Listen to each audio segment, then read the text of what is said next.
ઉનાળાની ઋતુમાં લોકો વધુને વધુ ઠંડુ ખાવા પીવાનું પસંદ કરતા હોય છે, પણ તમે એ પીણા પીધા પહેલા શું ખાધું તેના પર ધ્યાન તમે નથી દોરતા. શું તમને ખબર છે કે કેરી ખાધા પછી ક્યારે પણ પાણી કે અન્ય કોઈ પણ પ્રકારના ઠંડા પીણા ન પીવા જોઈએ? જો તમે આ વાતનું ધ્યાન નથી રાખતા તો તમારા શરીર માટે તે હાનિકારક સાબિત થઈ શકે છે. જાણો કે કેરી ખાધા પછી ઠંડા પીણા ન પીવાની સલાહ આપવામાં આવે છે. કેરીમાં રહેલું સાઇટ્રિક એસિડ ઠંડા પીણામાં રહેલા કાર્બોનિક એસિડ સાથે મળીને તમારા પેટને ઝેર આપે છે. કેરીની સિઝન શરૂ થઈ ચૂકી છે અને ત્યારે આ વાતનું ધ્યાન રાખવું ખૂબ જ જરૂરી છે. ક્યારે પણ કેરી ખાધા પછી પાણી કે અન્ય કોઈ પણ પ્રવાહી ન લેવું. ફળ ખાતી વખતે અથવા પછી તરત જ ઠંડુ અથવા એસિડિક કશું જ પણ ન લેવું, કારણ કે વાયુયુક્ત કંઈ પણ પીવાથી શરીરને ખોરાક પચવામાં થોડી સમસ્યા થાય છે. જ્યારે તમે કંઈ ખાઓ છો ત્યારે કુદરતી પાચન રસ કામ કરવાનું શરૂ કરી દે છે, પરંતુ જ્યારે તમે વાયુમુક્ત અથવા કાર્બોરેટેડ કશું પણ પીવો છો તો ત્યારે તમે તમારા પેટમાં હવાનું પોકેટ બનાવો છો, જે ઘણી બધી અનિચ્છનીય હવાને પાચન તંત્રમાં પ્રવેશવા દે છે અને જેનાથી ખોરાકને યોગ્ય રીતે પચવામાં મુશ્કેલી પડે છે. આયુર્વેદ અનુસાર કેરી અને કોલ્ડ ડ્રિંક એક સાથે ન ખાવું જોઈએ. કેરી સાથે ન ખાઓ આ ખોરાક: કારેલા, ઠંડા પીણા, પાણી, મસાલા, દહીં અને ગરમ પીણું.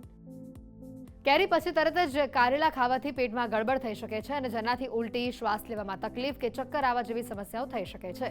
કેરીમાં ખૂબ જ મીઠાશ હોય છે. જો કેરી ખાધા પછી કોલ્ડ ડ્રિંક પીવામાં આવે તો શરીરમાં શુગર લેવલ અનેક ગણું વધી શકે છે. કેરી ખાધા પછી તરત જ પાણી ન પીવું જોઈએ. તેનાથી પેટમાં દુખાવો પણ થઈ શકે છે. કેરી ખાધા પછી ઓછામાં ઓછા અડધા કલાક પછી જ પાણી પીવું જોઈએ.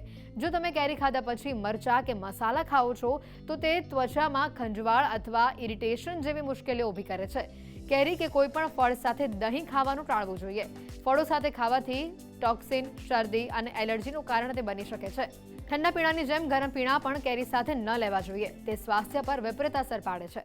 તો શક્ય હોય ત્યાં સુધી કેરીનો જ્યુસ બનાવીને ન પીવો, તેમાં એના રેશા આવતા નથી, જે આગળ જતાં આપણું શુગર વધારી શકે છે.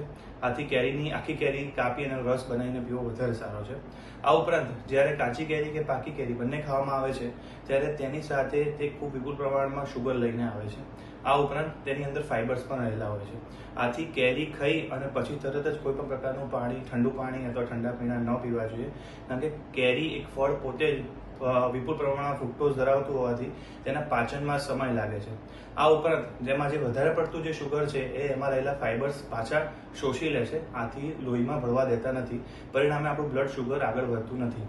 આના ઉપર જો પાણી કે અન્ય કોઈ કોલ્ડ ડ્રિંક કે ઠંડા પીણા પીવામાં આવે તો એ પાણીના કારણે જ એના રેશા એ ફૂલ થઈ જતા હોવાથી એની અંદર વધારે પડતું પાણી શોષણ થઈ જાય છે. આથી શક્ય હોય તો કેરી ખાવી, રસ પણ પીવો, પણ એની પછી કોઈ પ્રમાણના પેય પદાર્થ, ઠંડુ પાણી પીવું જોઈએ નહીં.